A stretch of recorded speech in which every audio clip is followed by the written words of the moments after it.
ಇನ್ನು last and final process admission.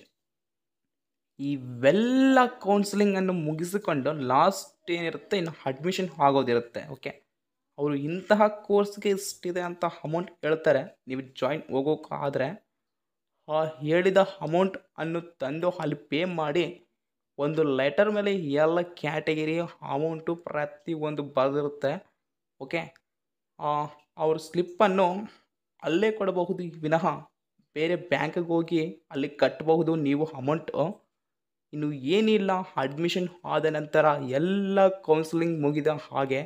ಈ counselling ಮುಗಿಯೋದು ಮಿನಿಮಮ್ ಅಂದರೂ ನವಂಬರ್ ಮಂತ್ ಒಳಗಡೆ ಎಲ್ಲ ಕೌನ್ಸಿಲಿಂಗನ್ನು ಮುಗಿಸ್ತಾರೆ. ಓಕೆ, ಈ 6 ಕೌನ್ಸಿಲಿಂಗ್ ಈಸ್ ಮೋಸ್ಟ್ ಇಂಪಾರ್ಟೆಂಟ್, ನೆನಪಿಟ್ಟುಕೊಳ್ಳಿ. ಓಕೆ, ಯಾರ್ಯಾರು ನಿಮಗೆ ಇಷ್ಟವಾದ ಕೋರ್ಸ್ ಅನ್ನು ತಗೊತೀರೋ ಅವರು ಚೆನ್ನಾಗಿ ಓದಿ ಒಂದು ಒಳ್ಳೆಯ ರ್ಯಾಂಕನ್ನು ಗಳಿಸಿ ತಂದೆ ತಾಯಿಯನ್ನು ಖುಷಿಪಡಿಸಿ. Thanks for watching. Like and comment, subscribe ಪ್ರತಿಯೊಬ್ಬರು ಆಗಿ ನ್ಯೂ ಅಪ್ಡೇಟ್ಸ್.